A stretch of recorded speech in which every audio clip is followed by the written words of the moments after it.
Jedmos, seul au monde samedi dernier à Chantilly dans le Grand Prix des Anglo-Arabes en remportant son 13e succès et en conservant son invincibilité.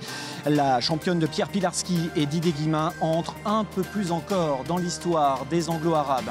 Le quintet de Beaumont-de-Lomagne, mardi 8, apanage de Briand-Madric. Le représentant de Gilbert Champier fait afficher 1-12-3.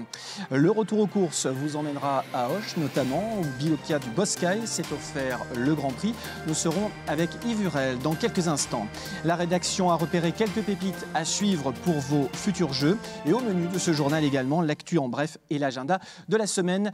Bonjour et bienvenue dans votre nouveau rendez-vous info, le journal de la Fédération des courses du Sud-Ouest.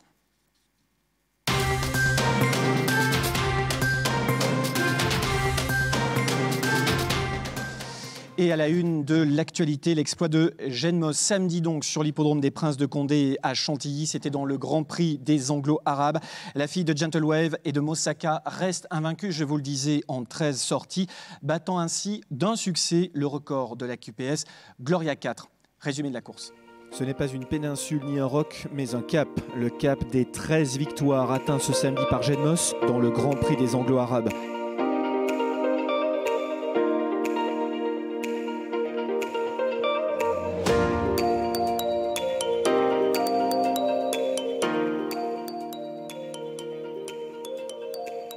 Rarement, peut-être même jamais cette année, Jedmos s'est retrouvée aussi loin dans un parcours. Elle est en 6 ou 7e position sur une 4e ligne à la corde maintenant.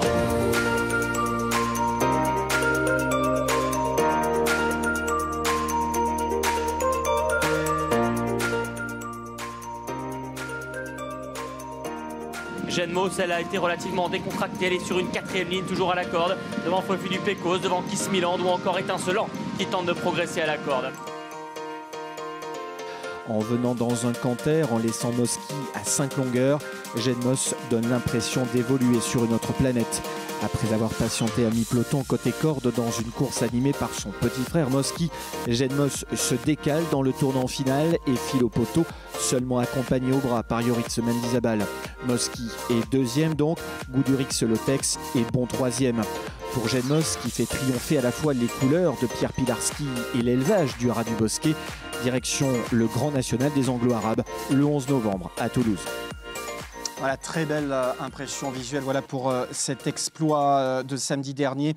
Pierre Pilarski qui a vécu vraisemblablement un très grand week-end puisque, outre cette victoire, 30 minutes plus tôt, il remportait le prix de l'Étoile à Vincennes avec FaceTime Bourbon, dont il est également le copropriétaire.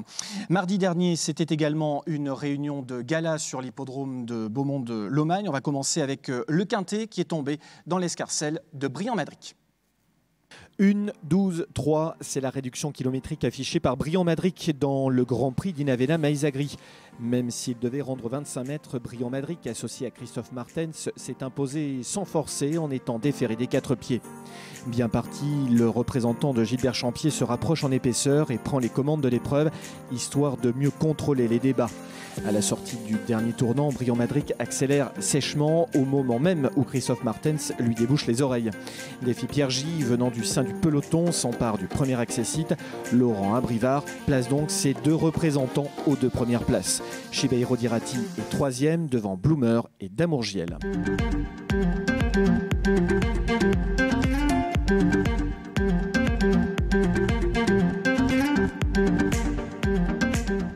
Dans l'Open des régions des 3 ans, grosse impression laissée par Hello Covelière. Le pensionnaire de Jean-Rémy Delio s'impose de bout en bout en poulain dur et sérieux.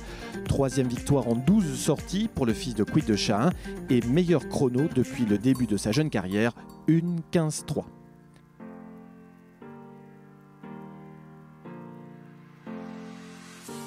Chez les 4 ans, c'est Giorgio de Naples qui dicte sa loi. Associé à Sandy Trèche, le fils de Village Mystique parvient à venir à bout du grand favori Giorgio du Derby.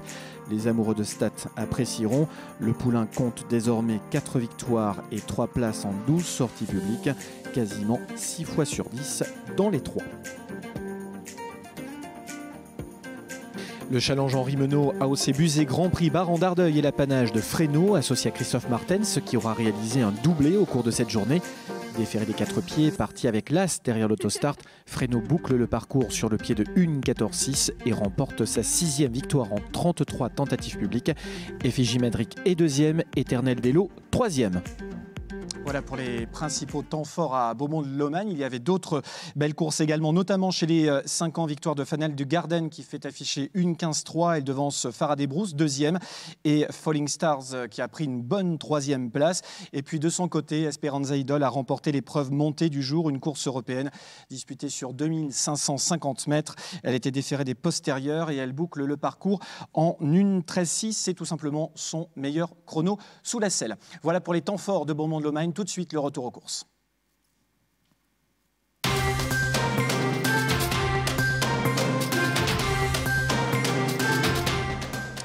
Et on va quitter le Tarn-et-Garonne pour prendre la direction du Gers, puisque l'hippodrome d'Auch accueillait ce dimanche son Grand Prix remporté par Bilouka du Boscail. Mais auparavant, retour sur un autre Grand Prix, mais disputé, lui, à Mont-de-Marsan. Si partons seulement dans le Grand Prix de Mont-de-Marsan cette année, c'est finalement la plus haute valeur du lot qui dicte sa loi, Apollo Flight. Entraîné par Ludovic Gadebin, Apollo Flight s'impose de bout en bout et repousse l'attaque de Picnic Royal qui doit se contenter de la 2e place.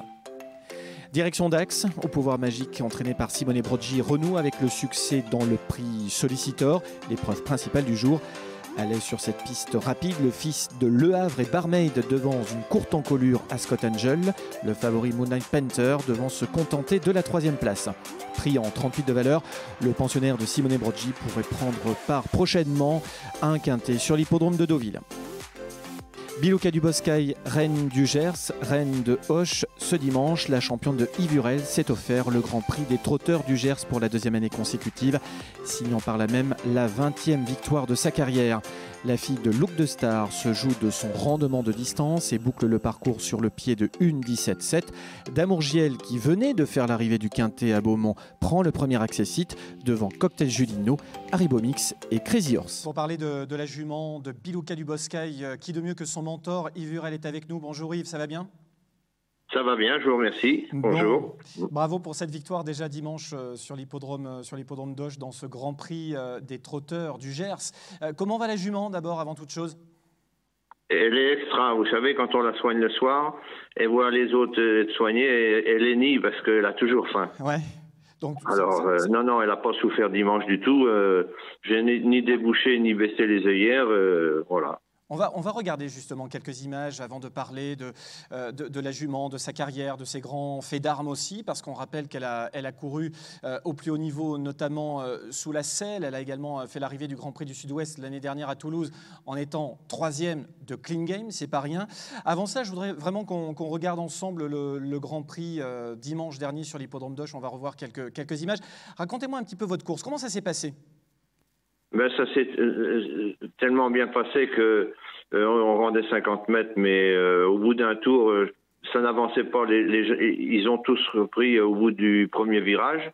Et alors, j'en ai profité pour revenir gentiment. Je pensais avoir un dos pour attendre avant de prendre la tête. Je voulais pas prendre la tête tout de suite, mais d'un seul coup, je me suis retrouvé le nez au vent. Alors, j'ai dit, je vais avancer gentiment. J'ai pris la tête. Ouais. Et puis, j'ai arrêté la course et tout. Et personne m'a attaqué. Alors... voilà, il y avait Frédéric Lausier en tête, il m'a dit tu vas aller devant, je dis oui. De toute façon, il n'y avait peut-être pas non plus trop le choix des armes pour vos adversaires finalement. Beaucoup couraient peut-être aussi pour la 2e place. Alors même si avant le coup, peut-être on se dit rendre 50 mètres à Auch, on va peut-être essayer de la coincer comme ça, mais au final, elle se montre encore une fois impériale et vous êtes largement au-dessus des autres. Là, on revoit les images au moment même où le peloton va passer devant les tribunes.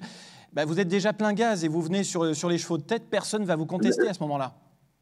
Oui, je suis pas plein gaz, mais j'avance. Mais les autres étaient arrêtés, alors j'en ai profité pour venir chercher la tête. Et je voulais pas la tête, je voulais rester comme l'année dernière. L'année dernière, j'étais venu juste à un tour d'arrivée en tête, mais là, j'ai pas eu l'occasion. Ça a été beaucoup plus facile que l'année dernière. Je crois que c'est une des courses les plus faciles qu'elle ait gagnées. Alors, ça trotte 17-7, on voit que le train n'est pas forcément très soutenu, pas du tout même. Et finalement, c'est... Ah non, l'année dernière, je marchais 15 effractions cette course-là. Et je rendais 25 mètres seulement. Voilà. Le fait de course, finalement, le moment clé de la course dans ce Grand Prix à Auch, c'est second passage après un tour de piste, second passage en face quand vous venez prendre les commandes. Et là, vous vous dites, Ouais. c'est bon, j'anime les débats et maintenant, il n'y a plus qu'à finalement. Vous durcissez la course et vous êtes le patron devant, quoi. Eh ben oui, j'ai attendu. J'ai dit, si on me contre, je vais quand même laisser avancer Biluka, mais j'ai attendu, j'ai arrêté la course parce que 3009, c'est pas évident. Bon, elle est dure, mais quand même, s'il y a trop d'attaques, c'est pas mieux. Et là, personne n'est venu m'attaquer, alors ça a été facile.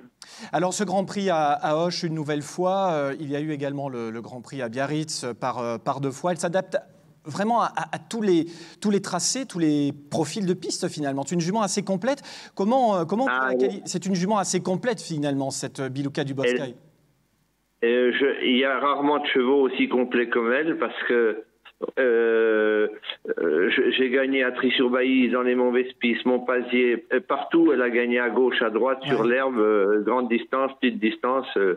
Elle a gagné à Langon, qui est pas facile non plus. Elle a gagné à Vincennes, forcément, attelée, montée. Elle a 20 victoires, j'en ai 17 avec elle, moi-même.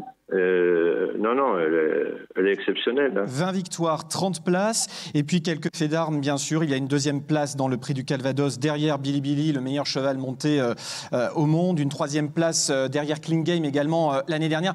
Sacrée course à Toulouse aussi l'an dernier. Oui, c'est vrai que... oui, mais bon, là, on est tombé sur un os, mais honnêtement, je pense qu'à l'âge que j'ai, j'en retrouverai jamais une comme ça. Hein. C'est sûr que c'est magnifique pour une petite écurie comme nous d'avoir une jument aussi véloce, aussi extraordinaire. Comment arrive-t-elle dans votre vie, Yves? Comment ça se passe? Eh ben, c'est tout simplement, c'est notre regretté Jean-Alain Elif qui l'avait qualifié pour Monsieur Lebon à Beaumont-de-Lemagne.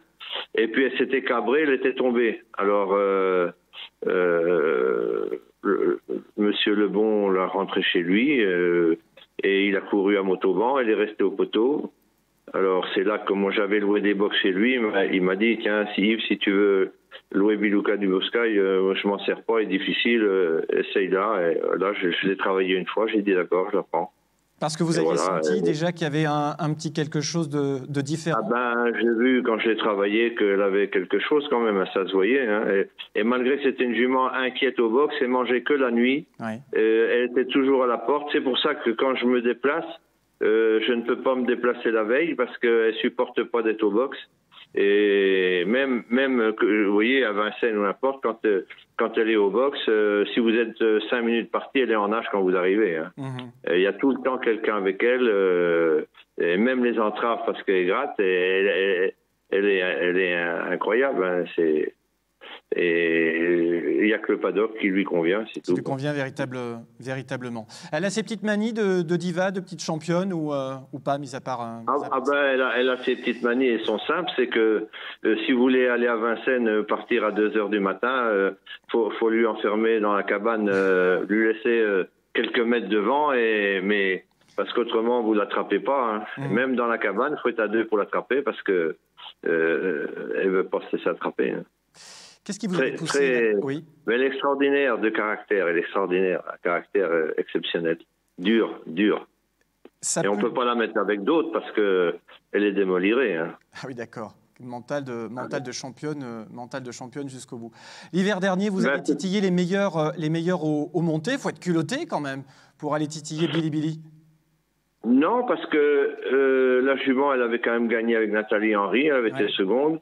Elle avait figuré quand même à Vincennes à 3 ans. Ça veut dire quand même, quand on gagne à Vincennes monté à 3 ans, c'est qu'on a quand même une certaine qualité. Et je sais qu'elle a gagné à Vichy monté aussi avec la petite... oui, je me rappelle plus. J'ai un trou là. La petite qui était chez Noël Langlois, et elle avait bien gagné, elle avait résisté au second qui venait la battre, mais elle est courageuse et elle avait bien gagné. Non, elle va aussi bien monter, hein, mais elle est fragile un peu. Elle avait eu des problèmes. Je l'ai arrêtée 1 an. Elle avait eu des problèmes de pied. Et c'est pour ça que j'évite de trop de la courir, quoi, monter. Mais là, l'erreur que j'ai fait dans le Calvados, c'est de la courir déférée. Et j'aurais dû la déférer dans le Cornulier, mais c'était trop près. Elle a été déférée 2 fois, très mauvaise solution. Voilà. Parlons de l'avenir maintenant, de l'actualité plus exactement. Yves, sa prochaine course, on va terminer par là. Sa prochaine course, quand la revoit-on en compétition ? Eh ben, normalement hier, le 26, là, elle a une super course, recule à 350 ou 70, je sais plus, mais elle rend que 25 mètres, et voilà, c'est une très belle course pour elle. Parfait, merci beaucoup, et on va croiser les doigts bien sûr pour Bilouka Duboscaï qui fait partie de nos meilleurs ambassadrices des courses du Sud-Ouest. Merci beaucoup Yves, excellente soirée à vous, à très bientôt. Oui, tout de suite, les chevaux. Je vous remercie. Merci. Je vous remercie. Merci. Au revoir. La rédaction qui a donc repéré pour vous plusieurs chevaux à suivre dans les jours qui viennent. On va démarrer avec quelques belles impressions sur l'hippodrome de Beaumont-de-Lomagne, laissé sur l'hippodrome de Beaumont-de-Lomagne mardi dernier, à commencer par Esperanza Idol, lauréate du prix du Canal du Midi sur le pied de 13-6, je l'évoquais tout à l'heure. Elle est engagée le 19 septembre à Chartres dans le prix du Midi Auto Chartres. Ce sera une épreuve montée sur la distance de 2800 mètres et Noël Langlois, que j'ai rencontré juste après cette victoire, me disait que la jument était véritablement en pleine possession de ses moyens. Si elle est restée aussi bien, elle ne devrait pas taper loin. On poursuit avec Dame d'honneur qui s'est imposée dans le prix de Laon, toujours sur l'hippodrome de Beaumont-de-Lomagne l'autre jour, sur une piste rapide et très sélective. Elle a laissé elle aussi une très belle impression. Direction Villeneuve-sur-Lot, ce sera le Grand Prix de la ville. C'est une épreuve qui devait se courir à Gramat, qui finalement se court à Villeneuve-sur-Lot. Elle ne devrait pas taper loin, cette Dame d'honneur qui est restée en très belles conditions. 8 également, qui s'est imposé sur l'hippodrome de Toulouse, quant à lui, dans le prix de Saint-Alban. Il est lui aussi engagé à Villeneuve, mais cette fois-ci dans le prix du Conseil régional sur la distance de 2625 mètres. Allez revoir cette course-là, faites-vous une petite idée, un petit avis de son comportement. Je pense qu'il ne devrait pas taper loin s'il participe à cette épreuve, le prix du Conseil régional. Et puis un cheval a été repéré au galop, je vous le redonne, c'est Pouvoir Magique, lauréat sur l'hippodrome de Dax dimanche dernier dans le prix Sollicitor. Il est entraîné ici à Pau d'ailleurs par Simone Broggi. Je vous en reparle parce que le cheval sera à suivre dans le quintet du 20 octobre prochain sur l'hippodrome de Deauville, un handicap quintet, le grand handicap de la piste fibrée. Le cheval véritablement a renoué plaisamment avec le succès, il a repris du moral et il progresse à nouveau au fil de ses sorties. On l'a vu très à l'aise sur une piste rapide, ça devrait le faire une nouvelle fois sur la piste en sable fibré de Deauville. L'actu en bref.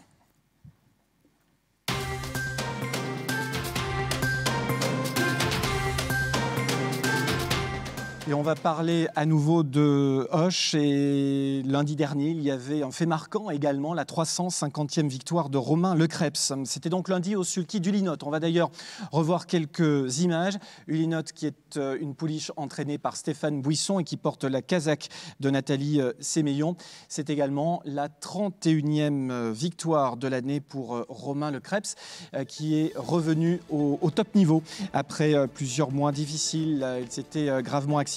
Il avait dû mettre également un terme à son activité d'entraîneur. Retour au premier plan complètement pour Romain, donc, qui franchit lui aussi ce cap et qui revient également au premier rang, au premier plan plus exactement, 30 victoires depuis le début de la saison. Et puis toujours en bref, une information que l'on apprend à l'instant même, ça concerne la Société des courses de l'Atteste qui a un nouveau président. Jacques Le Dantec a été élu président de la Société des courses. Le voici au centre avec les lunettes. Jacques Le Dantec, élu président de la Société des courses de l'Atteste. Il succède donc à Jean-Marie Plassans. À gauche, ici, sur cette image, au poste de vice-présidente, il y aura Axel Nègre, que vous voyez également ici. Paul Couder est également sur la photo parce que c'est le grand show des Anglo-Arabes en ce moment sur l'hippodrome de l'Atteste. Voilà pour cette information de dernière minute. Tout de suite, l'agenda de la semaine.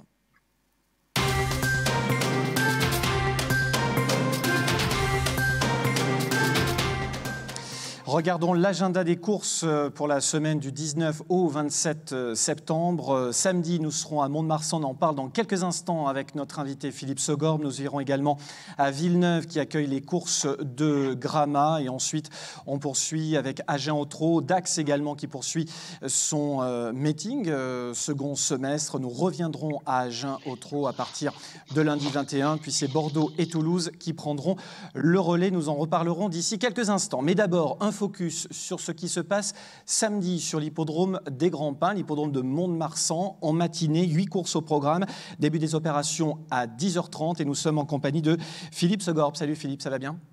Bonjour, bien et vous ? Ça va impeccable. On va parler de vos deux représentants, de vos deux partants samedi matin, oui, parce que les opérations sont assez tôt.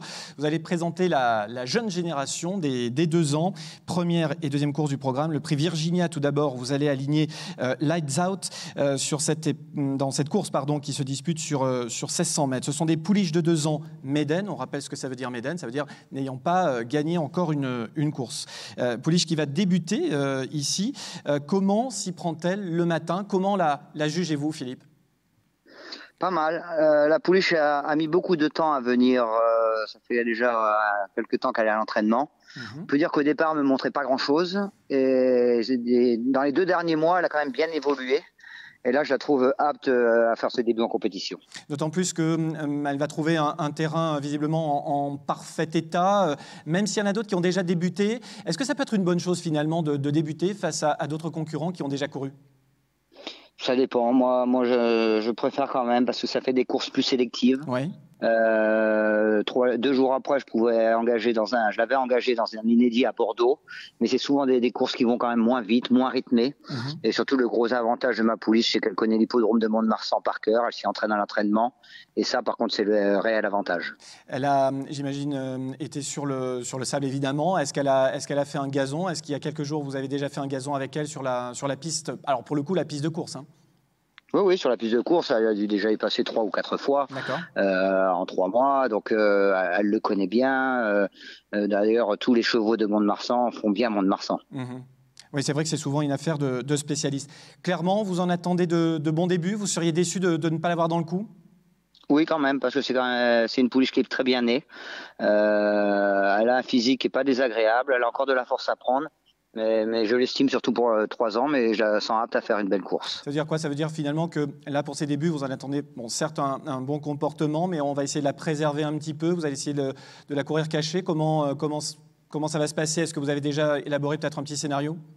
Non, on ne peut pas savoir avant les courses. Bon, une pouliche qui débute, ça a toujours moins de vitesse que les chevaux qui ont couru, donc c'est sûr qu'elle ne pourra pas aller devant. Il faut qu'elle voie les choses, comment ça se passe, et je n'empêcherai pas de faire un bon classement. Comme vous dites, j'attends quand même une sortie où la pouliche soit au moins dans les 5 premiers. Très bien. Le prix Virginia Lights Out qui va donc débuter. Voilà pour cette épreuve qui s'adresse à des pouliches Méden. Nous aurons un petit peu plus tard les poulains de 2 ans, des Méden également, où là vous avez présenté Idaho James. On en a parlé rapidement lorsqu'on s'est vu sur l'hippodrome de Toulouse il y a quelques jours. Vous me disiez que vous aimiez beaucoup ce poulain. Comment le situez-vous? Oui, c'est un poulain plus mature, avec plus de vitesse et de précocité que la pouliche. On a débuté, donc on avait été jusqu'à Vichy pour le débuter dans un Méden, justement contre les chevaux qui avaient couru. Il s'était vraiment très bien comporté. Au 400, il fait même figure de pouvoir s'imposer. Et les 200 derniers mètres, il les a trouvés un petit peu longs par manque de force et de maturité. Le poulain a évolué là-dessus. Possède beaucoup de vitesse. C'est peut-être un poulain qui serait mieux sur 1400 mètres. D'accord. Mais je préfère le courir sur place parce que c'est toujours des courses très rythmées à Mont-de-Marsan. Donc un 1600 mètres de Mont-de-Marsan équivaut à un 1400 mètres de Bordeaux. D'accord. Il a bien récupéré de ses efforts par rapport à ses débuts? Oui, il a très bien récupéré. Je le vois même avec plus de maturité. Il avait besoin de cette course. Je pense qu'il va courir en progrès. Quelles ont été les premières sensations de Julien Auger qui lui était associé à la descente de cheval? Qu'est-ce qu'il vous a dit? Pas mal. Non, il m'a même dit très bien. La preuve, c'est lui qui sera associé à Mont-de-Marsan dessus. Mais aux engagements, il m'a demandé de pouvoir le remonter parce qu'il a fait une bonne sensation. Donc on imagine qu'il a de la marge, ce poulain qui va monter encore là-dessus. Oui, il va monter. C'est un poulain qui va devenir vraiment à maturité, je pense, à sa 3e course. Mais là, je l'aligne en espérant la victoire avec ce poulain. Voilà donc pour vos 2 partants samedi matin sur l'hippodrome de Mont-de-Marsan. On parle de vous, vous êtes installé donc de l'autre côté de la route, hein, tout près de l'hippodrome. Quel est votre effectif? Une 50aine de chevaux. Donc je suis installé, ça fait déjà 9 ans et je tourne entre 50 chevaux. En ce moment, c'est la période où justement on fait un peu le tri pour les nouveaux poulains. Donc c'est un effectif qui évolue entre 50 et 70 chevaux. Très bien, très bien. Mais écoutez, merci beaucoup Philippe pour toutes ces informations et on vous suivra, c'est important pour les parieurs qui nous regardent, on vous suivra samedi lors de la réunion de Mont-de-Marsan. Merci, à bientôt. Merci à vous, bonne journée. Bonne soirée et à très bientôt. Bonne soirée également à vous qui nous suivez. On se retrouve la semaine prochaine. Avant cela, on regarde une nouvelle fois l'agenda des courses. Maintenant, j'allais dire au revoir avant de revoir l'agenda des courses. On a dit au revoir à Philippe, mais on revient sur l'agenda. Des courses de trot donc sur l'hippodrome d'Agen. Ce sera le 20 avec des courses également à Dax. Réunion mixte sur l'hippodrome de Jarnac avec du trot et du galop. Ce sera du galop du côté de l'hippodrome de Montauban. On reviendra avec les trotteurs à Agen lundi. Ensuite, une réunion premium, ce sera sur l'hippodrome de Bordeaux avec du galop. Toulouse, le 23, avec une réunion réservée aux trotteurs. Il y aura à cette occasion une étape du circuit des grandes épreuves du Sud-Ouest. À chaque étape du grand circuit du Sud-Ouest, il y a plein de cadeaux à gagner si vous participez au tirage au sort. Donc, soyez bien présents sur l'hippodrome de Toulouse en semi-nocturne.